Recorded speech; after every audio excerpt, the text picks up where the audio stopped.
Saying no can be very empowering because it asserts what we want or what we don't want.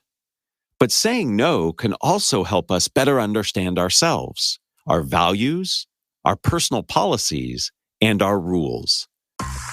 My name's Matt Abrahams, and I teach strategic communication at Stanford Graduate School of Business. Welcome to Think Fast, Talk Smart, the podcast. Today, I'm really excited to speak with Vanessa Patrick. Vanessa is Associate Dean of Research and Professor of Marketing at the Bauer College of Business at the University of Houston. Her research focuses on the pursuit of pleasure and how we can avoid the lure of pleasure. Vanessa recently released a new book entitled The Power of Saying No, the new science of how to say no that puts you in charge of your life. Welcome, Vanessa. So excited to have you here and to have our conversation. Thanks, Matt. I'm delighted to be here and super excited to share insights from my book. Well, let's get started. On this podcast, we've done a few episodes where we have explored improvisation and communication. As you and our listeners know, perhaps the most important and famous rule in improvisation is to say yes and. Yet you've written a book all about saying no. Can you share the importance of saying no and what it can do for us? Absolutely. It is, I believe, very, very important for all of us to say no to the things that get in the way of us living our best possible life. I think it is important for us to recognize the trade-offs that we have to make every time we make a decision. When we say yes to something, we are saying no to something else. The way I see it is in some situations, we want to grow the conversation and engage in a constructive dialogue with the other person. For example, when we are brainstorming or when we are conducting some sort of idea generation at work, or even when we are talking to our kids, in those situations, we want to use the improv rule, the yes and rule. In other situations where we want to say no, we are better off keeping it very short and very concise. In those situations, we do not want to belabor the conversation. We want to convey our stance and we want to communicate that stance effectively. So it sounds like we need to just be balanced in our approach, that there are times where yes and really can help us. And then there are times where being very definitive and certain in saying no can help us as well. Now, isn't it true that at times saying no can have negative results? Doing so can damage existing relationships, prevent new ones from developing, and have lasting consequences. Are there ways to say no that avoid these negative consequences? You know, the simple two-letter word no is really daunting for a lot of people for the reasons that you outlined. People are super anxious about saying no because they are concerned about damaging relationships with the ask and harming their own reputation. The solution I offer in my book is empowered refusal. I coined this term of empowered refusal to describe a way of saying no that stems from your identity and gives voice to your values, priorities, preferences, and beliefs. When we say an empowered no, our no is about us, not a rejection of the other person. So, for example, in our research, we recommend that we use empowered language that implicates our identity, like using the words I don't. When you say, I don't eat chocolate cake, or I don't take phone calls between 6 and 8 in the evening because that's family time, it comes across as much more empowered. It's easier to say no and you're more persuasive. In contrast, using the disempowered, I can't eat chocolate cake, I can't take a call between 6 and 8 in the evening, almost begs the question why and invites pushback from the asker. And this might result in you saying yes when you actually want to say no. I find this notion of empowered refusal really interesting because it's one vehicle through which we can claim and publicly state our values. And I appreciate you giving some very specific guidance in terms of word choice. So don't is different than can't. And that helps us be definitive, helps us set clear boundaries, and reduces the likelihood of pushback. So that's very useful. You've shared some ideas about verbal things we can say to be empowered in our saying no. Are there nonverbal components as well, things we do with our body and voice that can also help us say no? Effective communication, of course, is the information that we convey using both our words, which is the content of the communication, as well as our nonverbal cues, the manner and the style in which we speak. So, of course, we talked about empowered language just a minute ago, where we talked about using what I call in the book standing up words. Words like I don't, I never, I always, which convey conviction and determination. But when you couple those words with an empowered stance, your body language also needs to convey that level of empowerment. In fact, it's very hard to say, I don't eat chocolate cake and come across as disempowered in your body language. Another effective way to communicate a refusal while maintaining the relationship with the asker is to use positive body language cues to secure that relationship with a genuine smile or leaning forward or a kind gesture. So while your words are communicating that, hey, I'm saying no to you, it is not a rejection of the other person, but just giving voice to what you believe in and what you care about. I really think that distinction you just made is very important. Saying no does not mean you're rejecting another person. Saying no means you're standing up for something that you believe in. And having congruent nonverbal behaviors help support the relational message while also explaining or demonstrating the value message. Things like being big in body posture, being open, making good eye contact, smiling, all of that can be helpful. And we need to be mindful both of the words we use and the way we say them. So thank you for that reminder and for the clear examples. Your book not only makes the case for empowered refusal, but you also provide a toolkit to help us develop and hone this skill. Can you define the competencies that make up your ART, A-R-T framework? Yes, I outlined 3 competencies for the art of empowered refusal. ART stands for awareness, rules, not decisions, and totality of self. I propose that the first competency that we need to invest in if we want to become more effective in saying no is deepen self-awareness. To invest in self-awareness helps us sift between the good for me activities and the not good for me activities and helps us decide what to say yes to and what to say no to. The second competency is to make rules, not decisions, based on that self-knowledge. So once we have the self-knowledge and can identify what we care about, what we believe in, what we stand for, it helps us to make simple rules that guide our actions and decisions. When we lean on what I call personal policies that we can establish to communicate our no response, we move from being frazzled and frustrated when someone makes an ask of us to being much more calm and choosy and empowered. And we come across with much more conviction and determination. We recently had an episode where we talked about creating your own personal manifesto. And a lot of the key points there were to find your values and what you stand for. And I hear the first step or the first competency that you advocate for is doing something very similar. I'm curious about these personal policies that you talk about, because I think it's one thing to understand your values. It's another thing to set up rules and policies that help you live those values. Can you share with me an example, perhaps, of a rule or a policy that you use in your life or you've seen others use? Absolutely. So personal policies are these simple rules that give voice to your values and priorities and preferences and beliefs. So, for example, a personal policy would be every time I take my first sip of coffee in the morning, I just stop and I'm grateful for the day.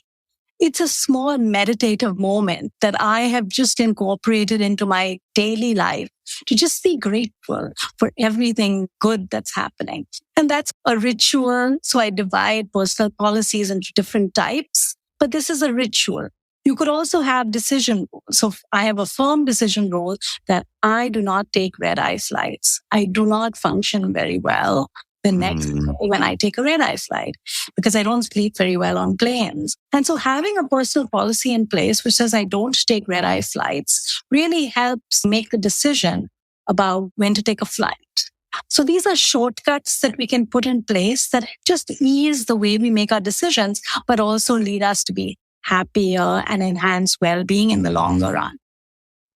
I can see how these would help reinforce the ability or make it easier actually to say no. When you have these rules in place, you've thought about them, you understand why they exist because they're in alignment with your values. And so when one of these situations comes up where in essence you're being tested or challenged, you say no just because I have that rule. So for example, in working with my children, I have a rule. You don't drive the car after a certain time of day, even if you ask. And so it's helpful to make it easier for you. I appreciate that. And I definitely have spent some time creating my own personal manifesto, thinking about my values. I think I need to take the next step, as you've advocated, to find those policies and practices that follow from that. So thank you. So, Vanessa, I find this notion of personal policies and rules really fascinating, especially since they come from the values that we've thought through. Do you have any further advice or guidance on these personal policies? So personal policies are different from boundaries. And it's really important to make that distinction because boundaries are like the barbed wire that we put up to protect ourselves from outside forces invading on our territory. Personal policies are different because what personal policies are, these pretty red ropes, which are actually called stanchions that you see in Trader Joe's or in a movie theater that you set up for yourself that help guide your decisions and actions in the way that you want to go and that are aligned with your values and priorities. And I think that it's very powerful to reframe what we care about and what we want in terms of personal policies instead of boundaries. Then we become much less reactive and much more true to our own self. One of the things I'm taking away from that, and the visualization is really powerful, those nice red ropes that guide people in a certain direction versus the barbed wire fences. And a boundary sounds defensive, whereas these policies sound more forward-thinking and momentum-based. So very helpful. Thank you. So let's imagine that I've mastered the art of saying no. I feel empowered in the refusals that I do. What advice do you have for managing the potential pushback or ostracizing that might result? So when my children want to drive the car after the rule that I have, how do I deal with that pushback? I think the beauty of empowered refusal is that because it is based on your identity, it's easier to withstand that external pressure and stay steadfast and strong. Now, unfortunately, we will come across people who will not take no for an answer. And we have to deal with those pushy askers. And so in the book, I talk about a bunch of strategies that you can deal with pushy askers. One that I think is pretty handy is to use technology as a buffer. So for example, research shows that we are 33 times more likely to say yes to a face-to-face request. So if you are getting pushback from a pushy asker and a face-to-face request, you might choose to convert that conversation to digitally mediated conversation. Sending no by email is much easier than repeating your no face-to-face. Sometimes all it takes is an emoji with a thumbs down sign, and that communicates a no more than words can. And so I think that leaning on technology to help us, reinforce our position and say no can be super interesting and important. I'm shocked by that statistic. I know personally for me, it's definitely hard when the person's standing right across from me, but 33 times is a lot. And I think your idea of putting some distance between you, maybe through technology, et cetera, can really reduce that. I certainly feel more comfortable with a refusal that is virtual than one that is in person. So I appreciate that advice. So I want to get very personal here. Your model helps us say no to others, but does it help say no to ourselves? For example, you've talked about having a no rule to chocolate cake. I struggle with a no rule to chocolate chip cookies or wanting to listen to one more podcast episode. Are there ways that we can help say no to ourselves? Yes, absolutely. In a research study that I published in the Journal of Consumer Research with my co-author, Henrik Hagwit, we studied how empowered refusal can be used as an effective way to self-regulate. So in the similar way that I don't works in communicating an effective no to others, it also works as effective self-talk. By implicating our identity, we hear ourselves feeling that we believe in certain things. And when we hear ourselves talking with empowerment, we buy into that and are more likely to resist temptations like chocolate cake, chocolate cookies, or that one extra podcast. So the self-talk we have allows us to reinforce and reaffirm our values and beliefs and can lead us to therefore be stronger in tempting situations. Very interesting. I absolutely need to practice that. My waistline will benefit from it and my sleep as well. You talked a little bit about your research, so I'd like to change the subject. And a while back, you and a few of your colleagues did some research on how to transition from strategy forming to strategy implementing. And one of the topics that people are really interested on this podcast is about strategy. How do we formulate strategy and then how do we execute on strategy? So I'm curious, what did your research suggest and what role does communication play in going from formation to implementing? That's a great question. There is a huge body of research, as you know, that talks about the difficulty that teams have with the transition from planning to implementation and the implementation failures that result. Little research, however, focuses on how to best navigate the transition between strategy and implementation. So our research helps identify a set of 6 leadership nudges that aid in crossing this chasm. We base our research on the idea that planning is inherently more pleasurable than implementation. And so we identify 2 broad sets of nudges.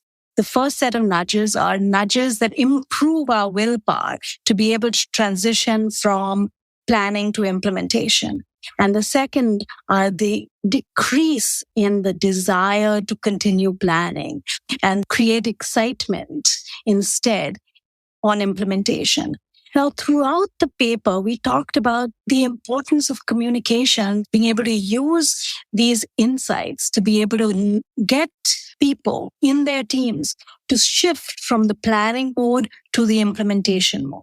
One of the ways in which you can do this is to be able to figure out how to convert your vision to your action with your teams. And to do that by creating these very strong and compelling outcomes.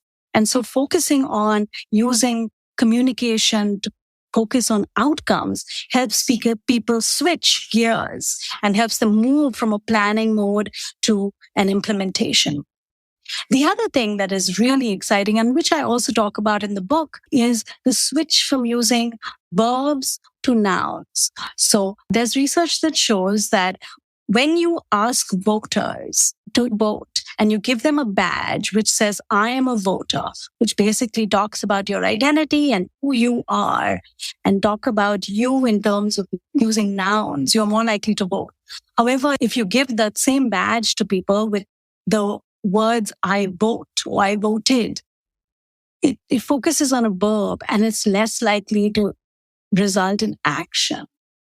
So many things there to unpack. So first, we need to nudge people out of their planning mindset and get them into an execution mindset. And it sounds like we can do that in many ways, including getting them excited about very specific outcomes. The language we use, and we talked about this with Jonah Berger, this notion of turning verbs into nouns. So instead of voting, we are a voter, and that can help. And helping people understand that their actions can help achieve these outcomes can motivate people in that direction. Very, very important. A lot of people spend a lot of time planning and not really planning to execute on the strategy. So that's very helpful. So before we end, I'd like to ask you the same 3 questions I ask everyone who joins me. Are you up for that? Absolutely.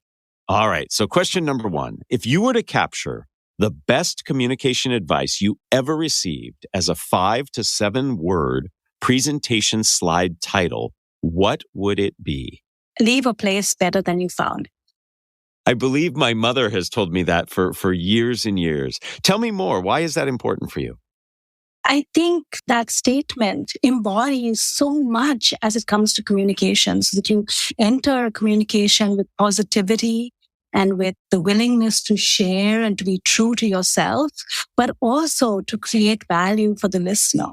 And so when you engage fully with your whole self and you appeal to both the heart and the mind of the listener, you do leave a place better than you found it. I love it. And I love it because of everything you said, but also because it forces you to think about what it is you're doing and saying. And it helps you to see that you need to be audience centric and focused to help make it a better outcome, a better environment as a result of your communication. Many of us can become very self-focused and focus on our message and not so much the outcome of that message. Good advice. I like that. Question number 2. Who is a communicator that you admire and why? So I admire many, many communicators, but one that I deeply admire for more recent times is a woman called Melody Hobson. Melody is the president and co-CEO of Ariel Investments, which is a Black-owned mutual fund and investment management firm. Melody was named Time Magazine's 100 most influential people in the world. And not only does her content matter, and she speaks on really important topics on financial decision-making, financial literacy, and financial inclusion, but she does so in a way that is so powerful, so passionate, and so memorable. She speaks to your head because she's talking about really, really important financial information, but she does so with stories and with really heartfelt emotions and strong belief that it makes it an amazing communication experience. Wow, I'm definitely going to listen in on some of her communication. It sounds like one of the things that really drives and motivates you to listen to her is her ability to connect through story and communicate complex financial information. Final question, question number 3.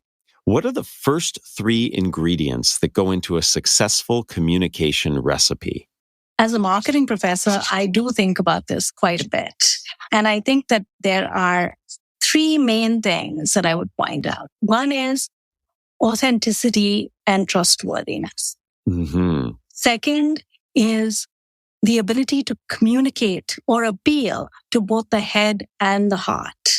I think that effective communication is a combination of both rational elements as well as emotional elements.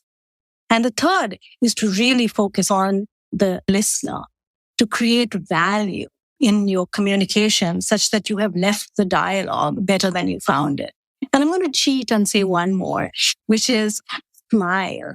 Because I think by smiling when you communicate, not only do you look warm and caring and engaged, but you even sound that way, which I think is super important in all communication.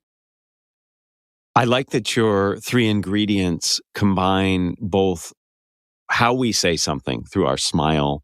It has us thinking about our audience, but it also has us thinking about our content, both the rational and the emotional components, to build that authenticity and trust that you speak about. So those ingredients are going to combine certainly to an effective communication recipe. Vanessa, this has been fantastic. Thank you. I have no regrets about our conversation about saying no. And it really helped me to think through my own personal priorities that I have and personal policies. So I appreciate that. Thank you for being here, and I wish you great success with your new book, The Power of Saying No, the new science of how to say no that puts you in charge of your life. Thank you. Thank you, Matt. It was my pleasure. Thanks for joining us for another episode of Think Fast, Talk Smart, the podcast from Stanford Graduate School of Business. This episode was produced by Jenny Luna, Ryan Campos, and me, Matt Abrahams. Our music was provided by Floyd Wonder. For more information and episodes, find us on YouTube or wherever you get your podcasts. Thank you, and please make sure to subscribe and follow us on LinkedIn.